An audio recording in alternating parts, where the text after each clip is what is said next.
Muy buen día. Vamos a tener la oportunidad en esta ocasión y dentro del ámbito de formación en farmacología aplicada de hablar del tema de hemostáticos procoagulantes.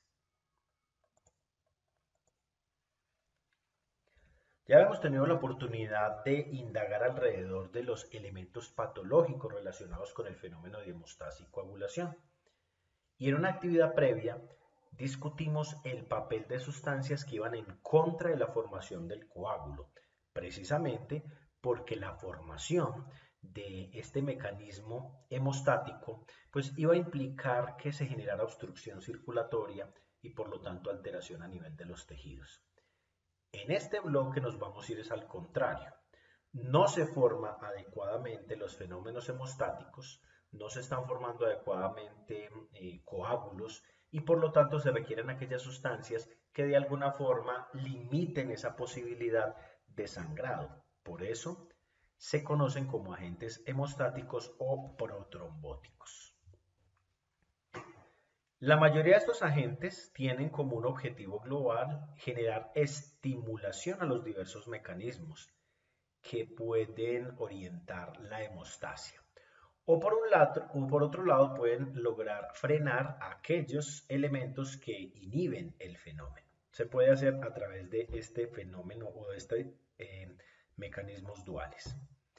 De manera global, estos agentes que son en general menos, hablando numéricamente, que los representantes de antiagregantes, anticoagulantes o fibrinolíticos, estos agentes son muy específicos, se utilizan en condiciones muy precisas, tienen en general unos estudios muy particulares que definen su perfil de uso. Y son aquellos que tienen acción vascular. También podrían ser aquellos con intención de alguna manera de estimular la funcionalidad plaquetaria, los que pueden activar la coagulación o aquellos que tienen papel dentro del campo del bloqueo de la fibrinolisis. ¿Cuáles agentes tenemos que ver o cuáles sustancias están emparentadas en el campo de inducir vasoconstricción, que es un mecanismo básico mecánico de control de sangrado? Nos encontramos a una catecolamina, la adrenalina, pero atención que en este caso lo que nos encontramos normalmente es una capacidad muy marcada sobre receptores alfa de una sustancia que en general está en alta dilución. Su uso es bastante limitado, buscado en una zona particular y fugaz, razón por la que estos agentes normalmente vienen diluidos y relacionados con otro tipo de sustancias.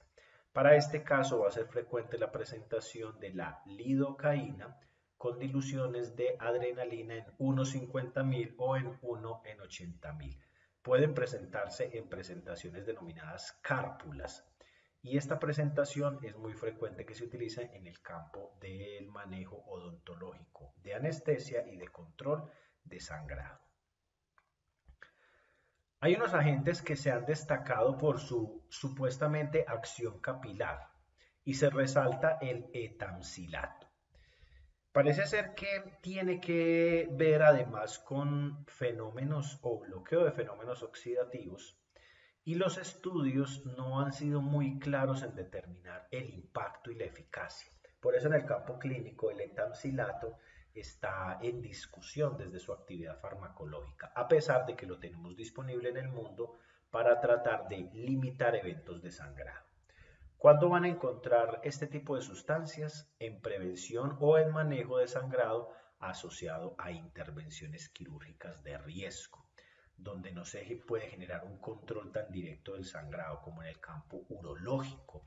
También podría ocurrir que estas sustancias aparezcan en el campo del control del sangrado en odontología. Estimular la plaqueta podría ser otra estrategia.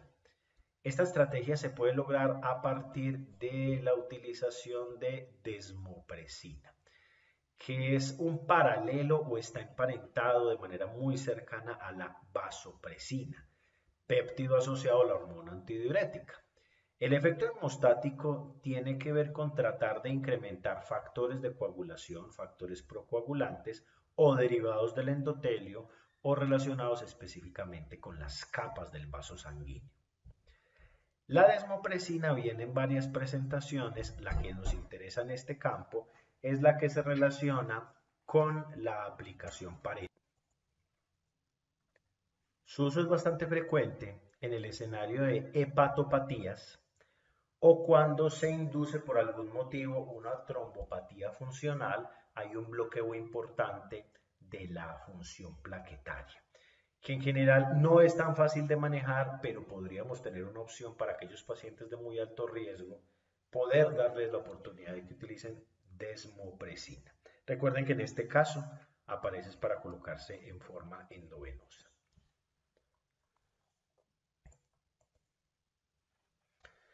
La hemofilia es una condición donde hay alteración cuali o cuantitativo de factores de coagulación. En este caso se considera una enfermedad rara de origen genético. En nuestro país es baja la frecuencia. Hay algunas zonas donde podría tener un poco más de representatividad de estos pacientes. Al final lo que se quiere es mantener condiciones de vida adecuadas para limitar de alguna forma el riesgo que van a tener estos pacientes de sangrar a partir de esta condición genética.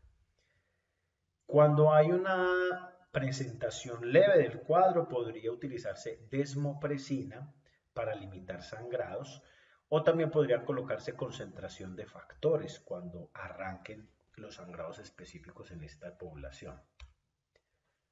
Los factores de coagulación se consiguen, son sustancias de origen biotecnológico, básicamente a través de tecnología de ADN recombinante. Y se obtienen factores de coagulación como el factor 8.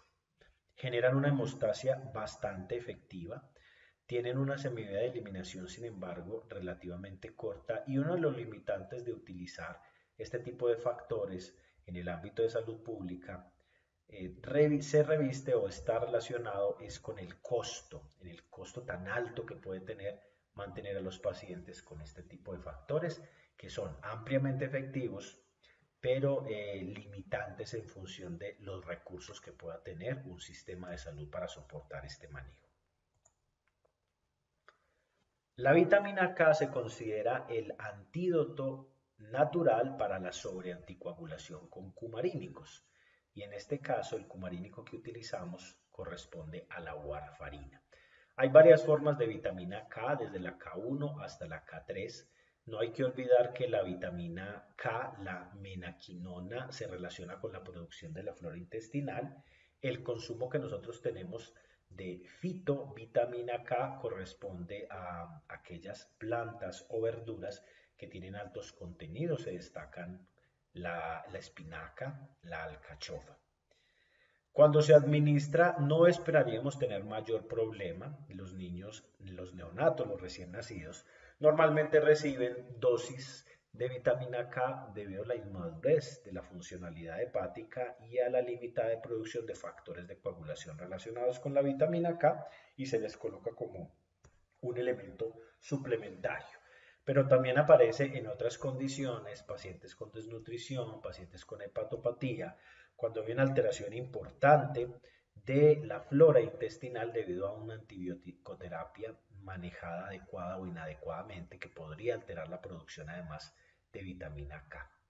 Pero muy frecuentemente en nuestro medio la toxicidad con warfarina podría manejarse, y hablo de toxicidad en función de una sobreanticoagulación, en sus primeras etapas puede ser manejada con la suspensión del anticoagulante y con la suplementación o adición de vitamina K.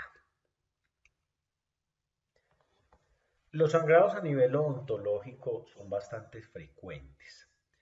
Nos impone un reto desarrollar o tener sustancias disponibles. No es tan fácil controlar un sangrado que venga a nivel alveolar o que esté relacionado con una lesión ósea después de haber intentado hacer algún procedimiento, inclusive leve, a nivel dental.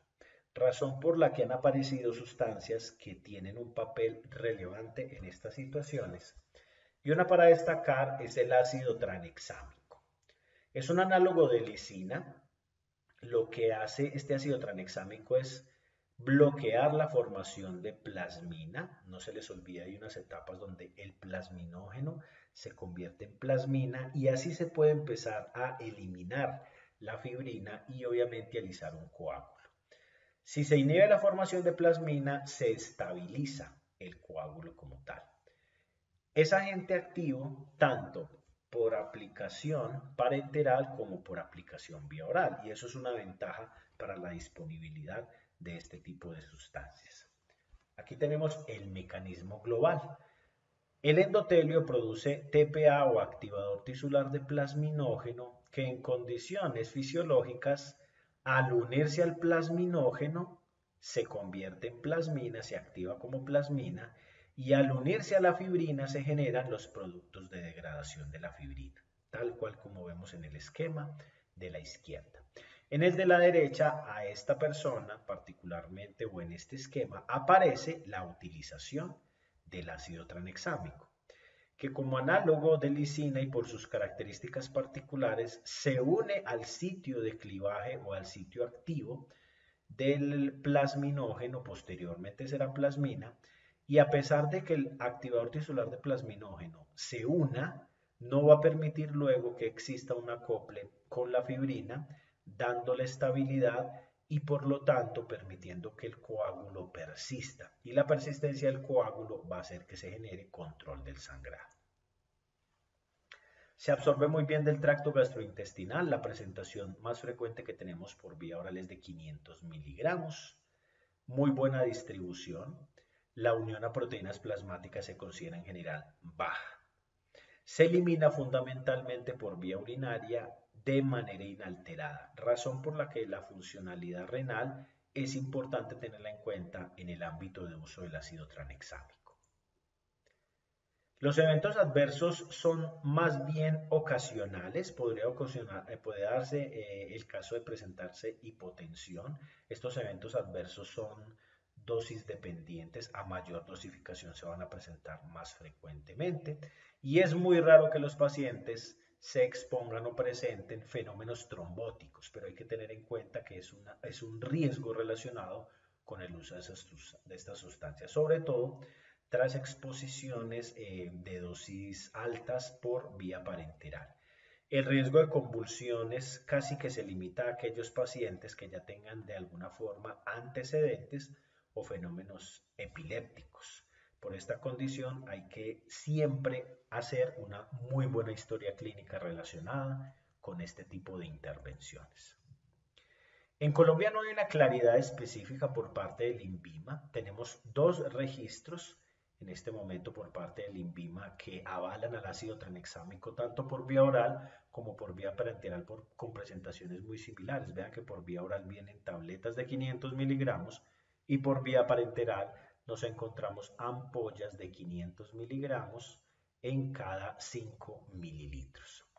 En Europa se utiliza un poco más abiertamente, aparecen pacientes hemofílicos cuando deben someterse a procedimientos odontológicos donde hay riesgo de traumatismo y sangrado.